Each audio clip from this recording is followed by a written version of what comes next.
Hello, everyone. Welcome to Talk Now Radio. This is your host, Royce the Redneck Radio Man. And joining me today is going to be Steve Pierce. And he was an eyewitness to the Travis Walton abduction when it occurred. And as I understand it, if I understood correctly, he actually had the best seat in the house as far as view-wise goes. And we're going to get him to tell us a little something about that. And I understand that recently he's been getting hypnosis to help bring back memories that he may have lost during the transaction there. And I'm going to try to get him to tell us a little something about what he's found out during the hypnosis sessions as well. But before we do, I want to remind everybody that we're no longer Paranormal Palace Radio. We're now Talk Now Radio, and that's why I no longer play the intro I used to play for Paranormal Palace. I'm still trying to get one for my show.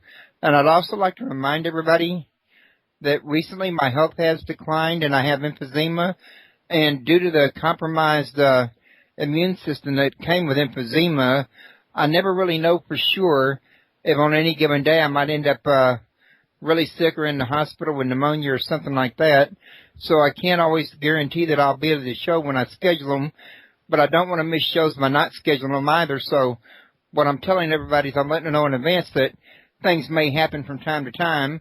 And if I ever do not have a show, please look for it in the archives, if nothing else, and always come back to the next week's show, because if I miss one, I'll be there for another, and I'll always reschedule people if something goes wrong. And let's face it, sometimes even guests have something come up on their end, and they're not able to make it. So, we all work together for the good of everybody in this situation, or in all situations, to the best we can. And real quick before we get started, the call-in number, if y'all want to call and talk to Steve direct, is 832-632-7904. Now, Steve does not have a website of his own that I'm aware of anyway, but he does have his own Facebook page. Just go to facebook.com/Steve Pierce 5, and you'll find him right there. You can also go to their search engine at the top of their page and put in Steve Pierce, and that'll get you right there to him as well. And I have a link to him right here on the page underneath his picture in the show description that will also help you. And another thing we're going to also talk about is some of his upcoming events that he's going to have coming on pretty soon. Well, Steve, it's a pleasure to meet you, and I'm glad to have you on my show. How are you doing today? Pretty good, and thank you for having me. Okay, I thought I lost you for a minute there. I'm here. Thank you for having me. Hey, my email is steve.pierce@hotmail.com. It's steve.pierce@hotmail.com.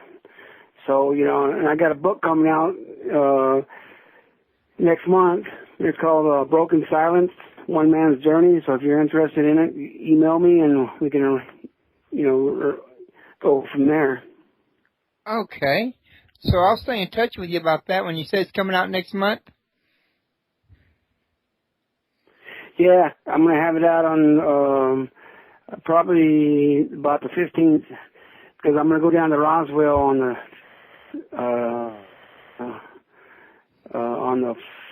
5th, 6th, and the 7th. I'll be in Roswell, New Mexico on their, that thing they have in Roswell every year. Oh, okay. Is it time for the Roswell Festival again? My book. Yeah. Oh, that's cool. I'm going to go down there. So you're going to be speaking at the Roswell Festival this year? Yeah, I'll be speaking at a different place, though. I was at the museum last year, but this year we're trying to set up another place. You get on my Facebook, you get some more information. We haven't really,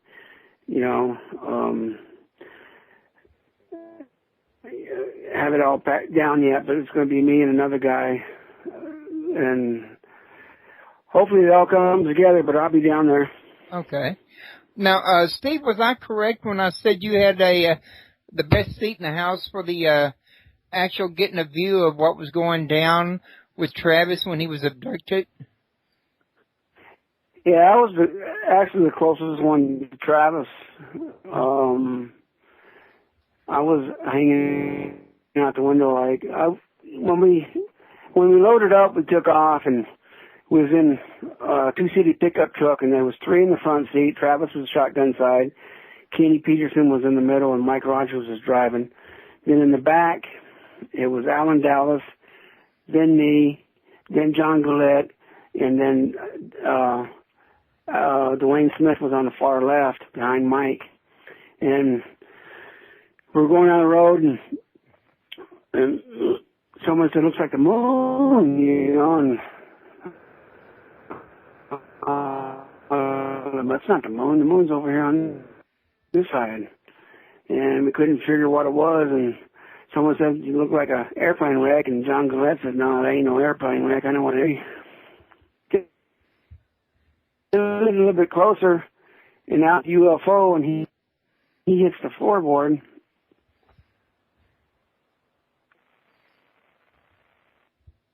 You know, really ain't a road. It's not even a dirt road. I wouldn't even call it a log road. But Alan Dallas gets back up, but he's still on the floorboard, and I scooted all the way over to the right, and I'm right next to the door now. And then as we're getting closer, we've seen this for like 5 minutes. It seemed like we saw it for 10 seconds, and it took off. Well, Mike stopped, and Travis gets out, and it looks like to me he's in some kind of a trance, and they're pulling him out, and he gets up in front of it, not underneath like it shows in the movie. That's not true. And he gets right in front of it, and he ducks down in between these dead logs, and this thing just hovered in the air. I mean, it's close enough where you could throw a rock at it. And it starts rocking back and forth, going beep, beep, beep, beep, beep, beep, beep. And then when Travis stood back up, this greenish blue light came out and zapped him in the chest and knocked him back about 15 feet. And as soon as he hits the ground, I say, "They got him." And as soon as I said they got him, Mike Rogers took off.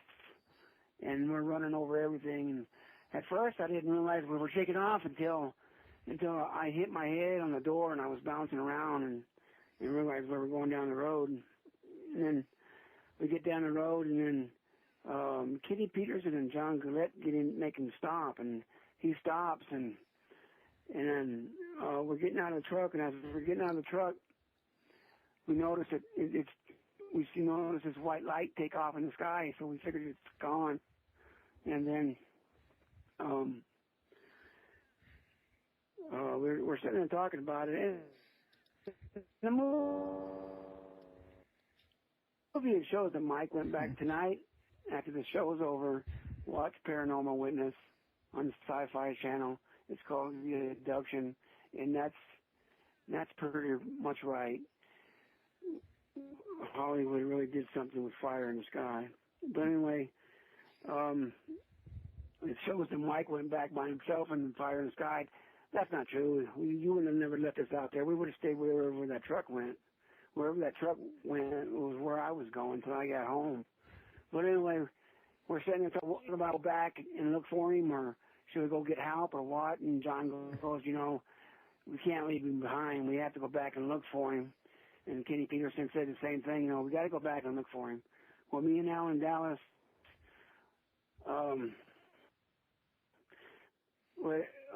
it was Dwayne Smith. He goes, "Well, he was disintegrated." And I said, "No, he wasn't disintegrated. I seen him hit the ground.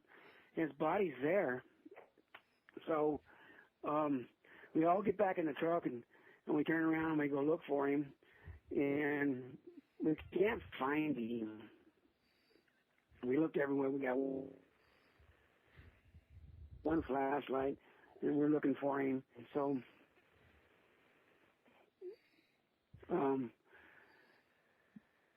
yes. We trying to figure out what to do now. Should we go? No, I said go ahead. Do what? No, I just said go ahead. Anyway, yes. We're trying to figure out what to do. Should we, just go home or go get help, come back? And I wanted to go home, and because I was a kid. Henry Thomas plays my part in the movie, and they decide, Kenny goes, or John goes, one of them goes, we got to call the cops. This is going to be worse on us. So we decided to go in Heber and call the cops. And me and Alan Dallas were against it because we knew the cops weren't going to believe us. We knew the cops aren't going to believe us because of who we were. And so we pull into this parking lot, and there's a phone booth there, and it wasn't like a restaurant like it shows in the movie. It was just a parking lot, and there was some telephone booths there, and Mike's still upset, and Mike, when we was looking for him, he fell down to his knees and he was really upset, and that he left his best friend behind, and really upset. So when we got back into town, he's still upset. So Kenny Peterson is the one who calls the cops, and he doesn't say that anything about a UFO. He sat there and we waited for the cops to show up, and Gillespie showed up, and a deputy, and we told them what happened to us. They did. I wasn't saying much about anything, and they were looking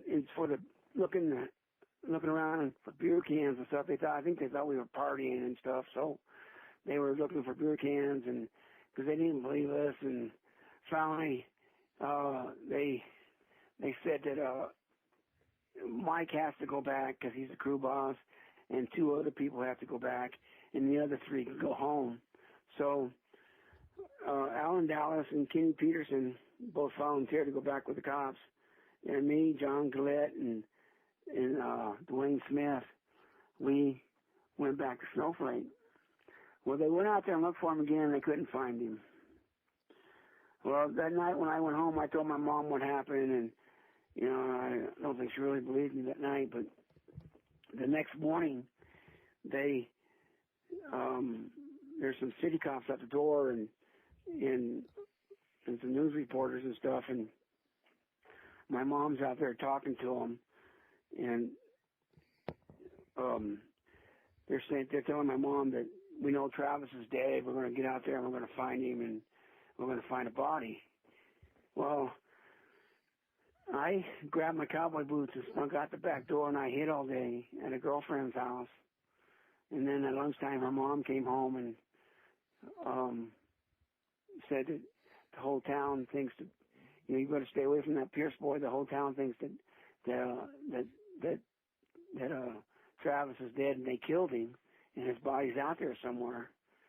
And then so she let me stay the rest of the day after her mom went to work. I thought she was going to make me leave, but I stayed there until before her mom got home. And then I stayed hid until it got dark, because news reporters came from nowhere. I mean, they were trying to break down our doors and trying to take pictures through the windows, and I mean, people just came out of the woodwork trying to, get a story. And then I found out that night that they didn't find Travis. When I got home, Mom said something about it, and then all week long, they think we killed Travis. People are telling us, y'all killed Travis, and then a city cop on the third day, found me. I was hiding and trying to go this back way, and he got me in the back of his cop car, and he was telling me, you need to tell us the truth, what really happened. It'll be easier on you. We know you didn't kill him, but we don't know why you're covering this up. And I told him, we're telling the truth. I'm not covering anything up. And he says, well, in Arizona, they don't need a body to convict you for murder. And if you're with the person who's doing the murder, you're just as guilty as the person who did it. So if you know what really happened, you need to tell us. It'll be easier on you. And then, so I told him, we're telling the truth. So he lets me out and stuff, and I think that's the second or third day they're talking about taking a polygraph test, and Alan Dallas's mom's telling us, they're going to they're going to rig it and make us look guilty. And so we all flunked the polygraph test. And so on the 5th day, they made us take a polygraph test, and I was going to sneak out the back door again. But they caught me and put me in my mom's car. And since I was a minor, my mom had to go with me. And so she took me to Holbrook where the sheriff's office was at. And when we got there was all kinds of news reporters and stuff there. And, you know, I mean, people just came out of the woodwork. It was crazy. And they think we killed Travis. And then the guy that did the polygraph test, he came out and started talking to us, and that's when we realized that this was, you know, this ain't about a missing person. This is about a murder. You know, they think we killed Travis. And then they took me first because they thought I would crack under the pressure. You know, I would confess everything before we did the polygraph test. And then, so it took about 2 hours. And they asked me if I knew who killed Travis. Did I kill Travis? If Travis is buried out there. And then they asked me if we actually saw a UFO. And we passed it. You know, it took all day because it took like 2 hours apiece. And they took us out back and where we were fenced in and left us back there by ourselves until the next one was done. And the next one came out and the next one and so on. And then once it was all over, well, Alan Dallas got mad because they asked him, you know, did you kill Travis? And he got mad and ripped everything off. And so his came up and it's conclusive. You know, he didn't flunk it, but he didn't pass it. He just never finished it. So, and he did pass one in 93. Before he passed away, Alan Dallas did pass one with the same guy and passed it. And so we're asking the cops if we're asking the guy who took the polygraph test, you know, did we pass it? And he didn't want to tell us at first. He wanted to go, you know, and look at the papers again. But finally he says, yeah, y'all passed the polygraph test. And Gillespie still didn't believe us, you know, that we, you know, Gillespie to this day thinks this was a hoax. The sheriff, you know, if you watch Paranormal Witness, he's on there. Okay. Now, there was a question in the chat room. There's about 2 or 3 of them, actually.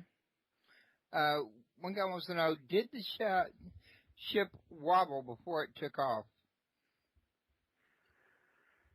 Did the ship wobble before it took off? We didn't see it take off. We took off before.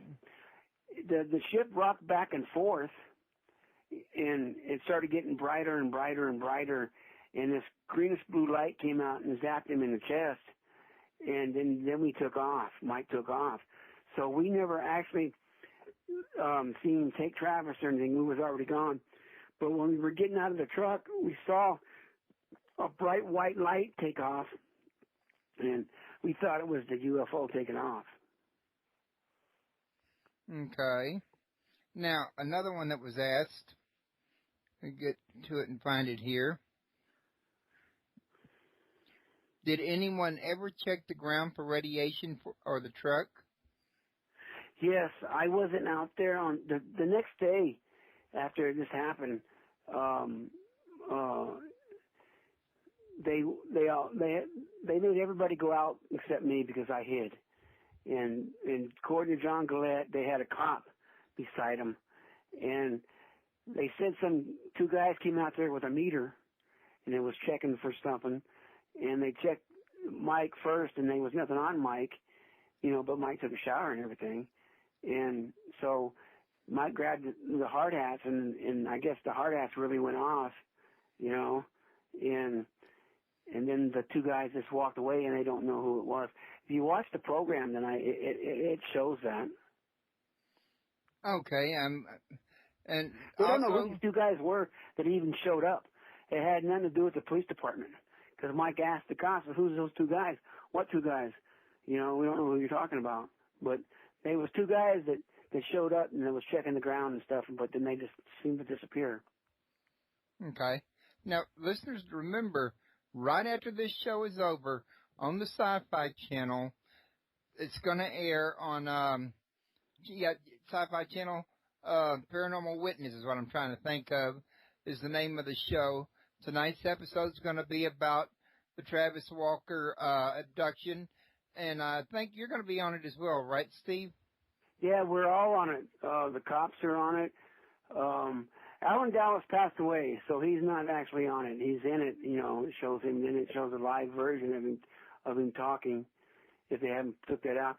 The first one they showed was an hour and a half, but the show's only an hour, so they had to cut it down an hour, so there's like 30 minutes of it missing. And Dwayne Smith, they don't even know where he's at. We can't even find him. And Alan Dallas passed away, so Kitty Peterson's in it, John Goulette's in it, Mike Rogers is in it, I'm in it, of course Travis is in it. The doctor that Travis saw after he came back's in it. The guy who took the polygraph test is in it, and the cops are in it. So everybody who was involved in this case is in this show. Okay. And there was one more question in the chat room. Let me find that real quick. Was the ship 20 feet wide and 8 feet high? And I thought that was a pretty specific question, but that's what he asked. It was maybe 30 feet, It wasn't very big. I mean, it was probably 30 feet. That's not too big. That's high, am I correct? Excuse me? And you said that's 30 feet high or 30 feet wide? 30 feet wide. Wide. Maybe 20 feet high, Okay. That could hold a small crew. Yeah, it could hold a few people in there. Well, Travis thinks he was on a bigger one after that, so we saw a smaller one and then went to a bigger craft. Okay. Now, did y'all actually see Travis as he was being beamed aboard, or did he just was missing later when you went looking for him? Okay. We saw him get zapped, and when Travis was in front of it, it started going beep, beep, beep, beep, beep, beep, beep, and it had this real loud pitching noise to it. Then it started rocking back and forth, and then it started getting brighter and brighter and brighter. It's the brightest UFO I've ever seen.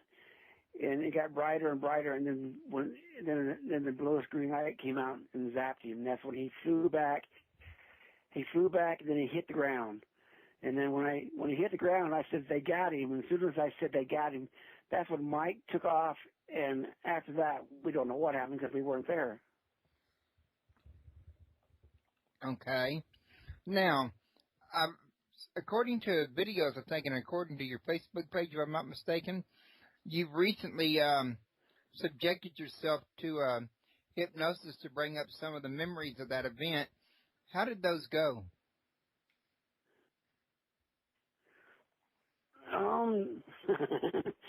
It puts you back into where like it happened yesterday. The first one I did was in January. I didn't just do this. It took me a year to do this. Okay. At first, I wasn't going to do it, and then my wife, she figured, go ahead and do it because you got missing time about a couple other things. So I did the first one in January in L.A., and it was all about Travis. And then Yvonne Smith, she's the one who did it. She came to my house in February on my birthday, February the 4th and the 5th. We did it 2 more times. And they were about other things that happened to me, other abduction, And then they talked about Philip Glass in there too.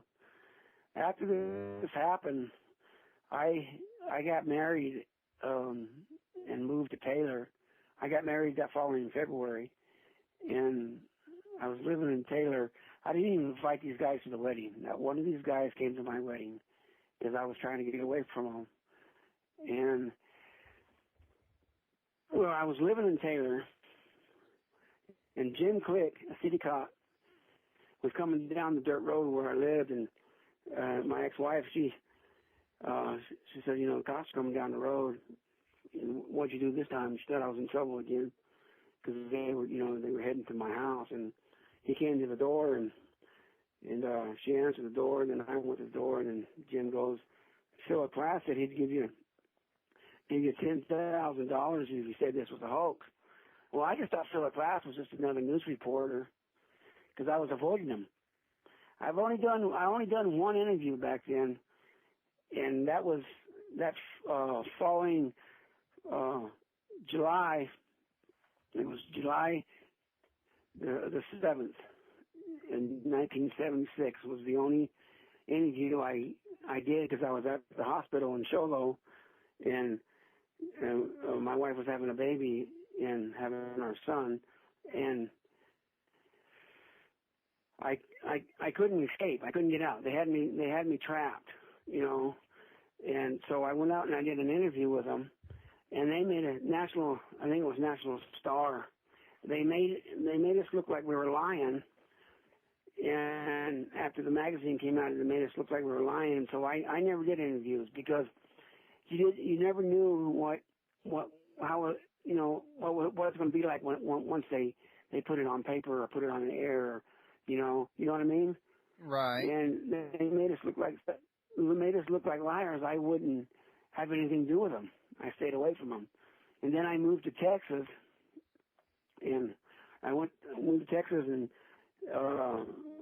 got a job at a steel mill, and I was working at a steel mill, and Philip Pratt started calling my house and telling me, you know, I'll give you $10,000 if you say this was a hoax. And do you know who Philip Pratt was? I've heard the name before. He's a bunker. Yeah. Yeah, okay. debunker, right. Well, he kept bothering me. Yeah. Well, him and Travis didn't like each other. I mean, they was even on a talk show one night together, and I guess they even had them separated. Well, he kept offering me this money, and finally I just told him I would, you know, go ahead and take it. And my ex-wife wasn't home one night, and he calls, and well, before that, he called me, and I hung up, and I just told her, you know, I said, I'm just going to go ahead and take this money. And she goes, well, do you really believe this happened? And I said, of course I believe this happened, you know. I was there, I saw it. I says, well, you're mad at Mike and you're mad at Travis, and you're just going to do this just to piss in their weeds. That's not right, you know. And so one night she's not home, and he calls, and I told him, okay, it's a hoax. And Philip Glass is the only person I ever said it was a hoax to because I wanted the money. You know, I had to say it was a hoax to get the money. Well, he told me I had to go back to Arizona and find a generator or something. And so I told my wife what I did and everything, and she says, I'm not going to have anything to do with this if you take this money and stuff. So I figured, it's wrong. I better not take the money. So I didn't take the money, so I started avoiding them again. And then I moved to Utah, and I got a call from somebody. I don't know if this was him or not because I didn't answer the phone. Then I moved back to Arizona, and I got divorced, and I was living at my brother's house. He was calling my sister-in-law and telling my sister-in-law that he'd give me all this money, and I had explained to my sister-in-law. He bothered me for like 3 years after this happened to say it was a hoax. And finally I just, disappeared altogether and nobody could find me. Yeah, I've often wondered why it was that Travis was the only one that came forward up to now. Because we had such a bad time after this happened. I didn't want, because people thought we were lying and we thought we were crazy, So I just stayed out of it for 35 years, and then I was a long haul truck driver, and I broke my neck, and they did a bunch of surgery. I'm retired now, and they did a bunch of surgery on me, and I was home watching the movie. I didn't even know they even made a movie until '93. I was in a truck stop in Barstow, California, and I went to pay for I got fuel, and I went to pay for the fuel, and I just got loaded. I was heading to New Orleans, and I went to pay for the fuel, and I went to the bathroom. And as I was coming out of the restroom, I went to the TV room to see if anybody was going to drive for the rest of the night. And there was Travis Walton, on HBO talking about the movie Fire in the Sky. That's how I knew they made a movie. And then when I got hurt in 2008, I never watched the movie. Never watched it. And then in 2008, me and my daughter sitting there, we're watching the movie, and I told her, Henry Thomas, that's me. And she goes, well, why'd they change your name? I says, I don't know why they changed my name. Travis said they didn't have my permission to use my real name, so they couldn't use my real name. So my daughter wanted me to get a hold of Travis to prove to her that this is really me. And so I got a hold of Travis, and Travis sent her a book, and the new book, her name's mentioned in the new book. And he sent her a copy of the new book that he signed, in a poster and the movie and everything that's signed. So she's a true believer, And then her and my wife wanted me to go out and start talking about this, because at first I really didn't, want to come back out and talk about it, because a lot of people think you're nuts, Even when me and my wife first got together, I didn't tell her the story until after we got married. She didn't even know about this until after we got married. And then, and then if I would go to somebody's house and tell them a story, she would tell me, don't be telling people the story because they look like you're nuts and stuff, So even today, the people who go to conferences, they believe you. But if you walk to Circle K or 7-Eleven or something and told the clerk, they would just look like you were nuts, So I didn't want to have anything to do with it. But my daughter thinks it's important. Should I, come out and tell my part of the story? So that's one of the reasons. And the other reason is if I don't come out and tell my side what happened, people will put things in what they think happened. You know what I mean? Yeah, they'll fill in the blanks with their own data. Yeah, and that's what made me mad about the movie. I mean, the only true part about that movie about me is I was the first one to take the polygraph test, and the rest of it's not true, And it made me mad. You're saying things what I did, Well, if you're gonna, that's the two reasons I came out, to tell what really happened to me, what really happened, and then my daughter wanted me to talk about it. And then 2 years ago, I did a conference with John Gillette and Travis Walton in Arizona, and this guy came up there and told me I was lying about Philip Glass and everything, and Robert Schaefer, I think is his name. He even wrote an article. You can find it on if you put my name on the internet and say Steve Pierce Fire in the Sky. That'll pop up, and he said that I'm lying about. I went to Open Minds, and they did a thing on me. It's on the internet, and I said this is going to be my last interview because I don't need this. If you don't believe me, fine, but don't call me a liar. I went 35 years without telling people this. I can go another 35 years, So they did a thing on me, and they put it out, and this is going to be my last interview. I was going to get out of this. And I got so many people emailing me and sending me messages and stuff and saying that, don't stop talking about it. Keep talking about it. Don't let this one person, to stop you, because you got more people who believe you. You know what I mean? So that's the reason I kept talking about it. So, you know what I mean? Right. Now, there's been a couple more questions in the chat room. One of them is that they want to know if you've ever seen another UFO since that incident. Yes, quite a few. I see them all the time. That's interesting because I've heard reports before that once you see one, sometimes they monitor you and keep up with you. Yeah, they monitor me all the time, and my daughter too. This is what came out when Yvonne was here, Yvonne Smith. When they put me under, I was on Highway 666. They changed it to 491 now. It's in New Mexico and part of Arizona and part of Utah and Colorado.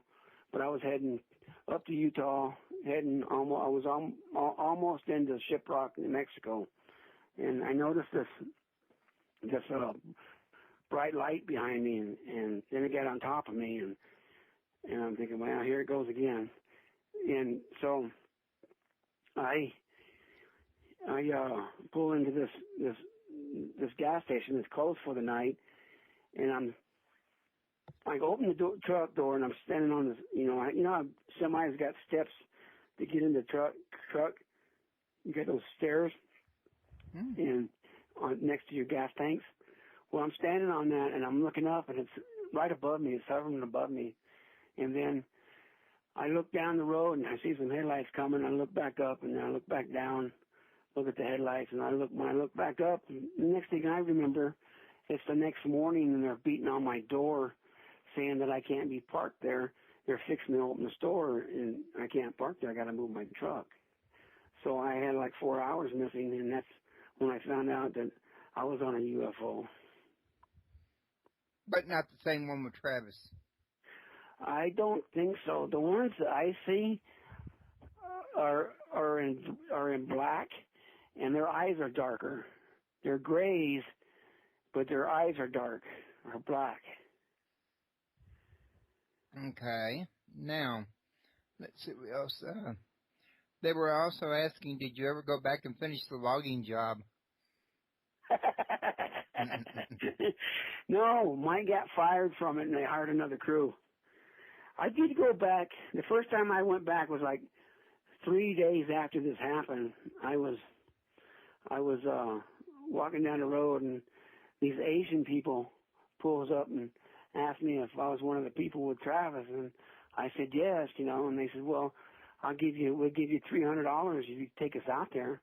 So I took them out there, but after that, I didn't go out there for a long time, and because I was scared of the woods for a long time. I wouldn't spend the night in the woods by myself.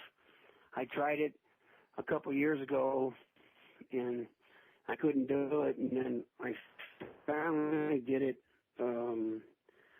last summer, I think it was. I was in the woods all by myself all night long, so I finally did it. I spent the night in the woods by myself. For a long time, I was too scared to, but I finally beat my fear and spent the night in the woods by myself. I even called Travis that night and told him what I was doing. But I could take you right to this place. It's planted in my head. 2 summers ago, me and my daughter went. She wanted to see it, and we went out there, and it's late, it's dark, and I wake her up and I says, hey, we're here. And she goes, well, get out. Well, you get out. She goes, no, you get out. So either one of us get out. We started laughing because either one of us get out. So I just backed up and went back to town. Okay. Now, it was also asked, did the truck act up? Now, they're asking this because I know I've seen on TV a lot of cases where cars are reported to have power failures during abductions, so I'm pretty sure that's why this chatter is asking. The truck, Travis never missed a gear when he took off. That truck went faster than I ever thought it would ever go. When Mike took off, he never missed a gear. So, no, the truck didn't act up. Okay. And he wants to know, have you ever felt that you was awake and could not move? All the time. Is there ever any paranormal activity or any alien activity going on when these incidents occur? Yes. That's another thing that I've read personally, is that in a lot of cases people report being unable to move while they're being abducted. You can't move. I mean, you're like in a dream state, and you can see, but you can't move.